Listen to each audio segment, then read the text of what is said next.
What's up, YouTube? So, have you ever wanted to show your engine bay off, but you know that as soon as you open your bonnet, it's minging inside, and it's perhaps a little bit embarrassing, especially if you're at a show. Well, today I am going to clean the engine bay on the GT86, which is quite an awkward engine bay to get around. So I thought I'd show you through my techniques and what I do to keep it looking pretty nice, and if someone does want to go and have a look at it, I know I'm always ready. One of the biggest compliments I had when I had the S2000 was how good the engine bay was.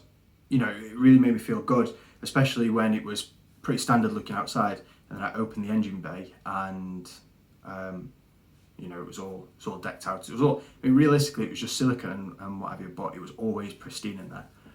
So I'm going to take you through some of my techniques and what I do. People have got different techniques. Some people are jet washing their engine bays and stuff, which is fine. Whatever works for you. This is how I do it, and hopefully we'll learn something on the way. So let's get right to it. Oh, and one more thing. Yes, I am wearing a hat indoors. It's not something I normally do. And yes, I will be wearing a hat in all of the videos that I do before lockdown ends, because my hair is getting ridiculous. So until I can get a sweet trim, this is what you've got to look at. Enjoy.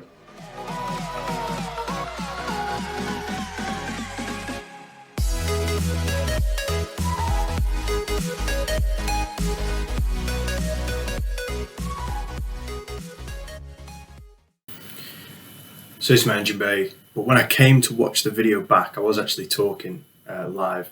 It seems like every man and his dog decided to go out and start mowing the lawn or making loads of noise. So I'm just going to have to narrate over the top. So I'm going to get stuck straight in with a citrus cleaner. I'm using GB Detailing's citrus cleaner, but any sort of degreaser will do. So I'm going to work it in with my soft brush, and I will drop a link below for you to get yours should you need them.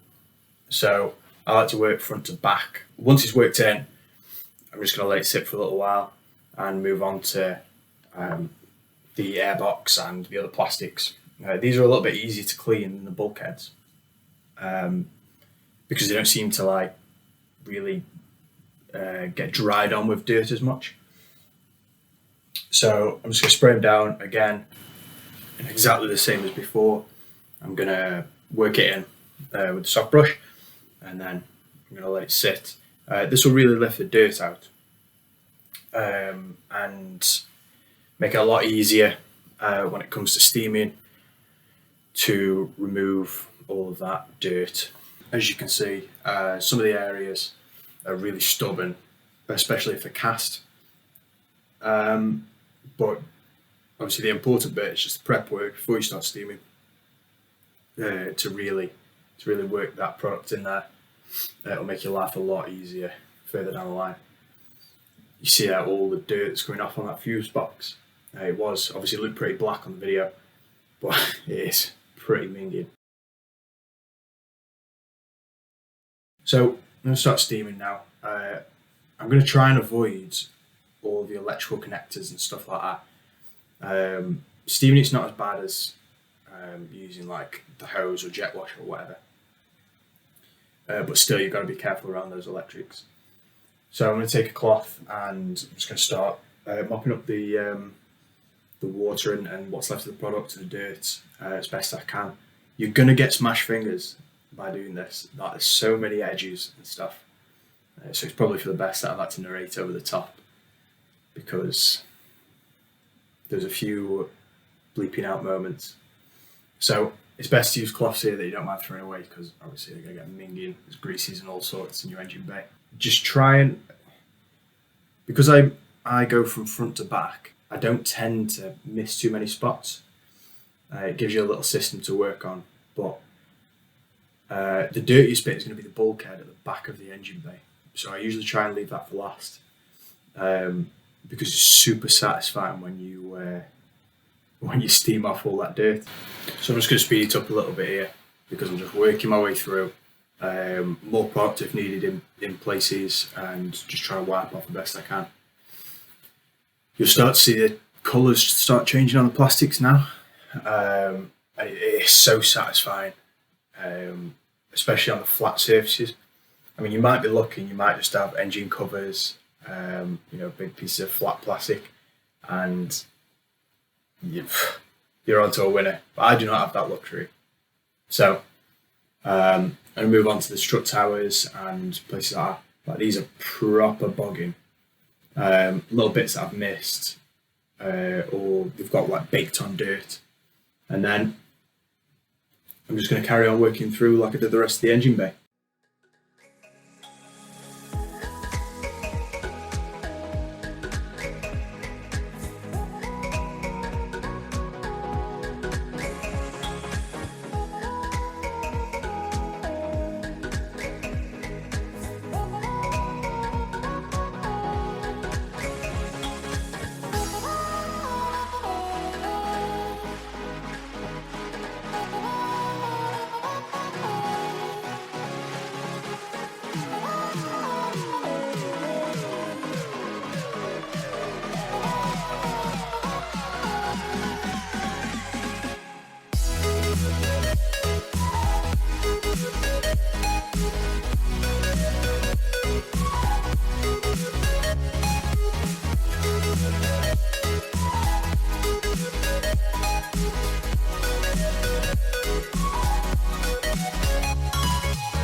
Honestly, it's so satisfying owning a white car, and when you wipe it down like that and all the dirt comes off, look at the difference between strut towers. Like, oh. So, obviously I'm just going to work through this side the same, but it's really starting to take shape now, so you can sort of see that everything's clean forward of the engine cover. Again, I'll drop all the products I've used, all the brushes and cloths and stuff, so if you want to do it yourself and you need to buy some, don't forget to look in the description, it'll be down there. It's also worth talking about that I've got various different size brushes for this. So the really big ones are amazing for covering big areas, but as you can see, my engine bay is pretty tight. So I'm getting in there with toothbrush, with the little small soft brushes. And I even tried to take my engine cover off before realising that it was in fact screwed down. I did think it was just on poppers, but again, just work through the best you can, and hopefully your engine bay is a lot easier to get around than mine.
So I hope that's giving you an idea of how easy it is to clean it. I don't like to work with a dirty engine bay, so now I'm ready to start changing things up, changing out hoses, tidying things up, whatever I can. And my car is due MOT, so as soon as this lockdown stuff's over, I'll be getting that done. So don't forget to subscribe if you're not already. In the description below there'll be everything that I've used if you want to pick any up yourself. So don't forget to check that out, and I'll see you next time.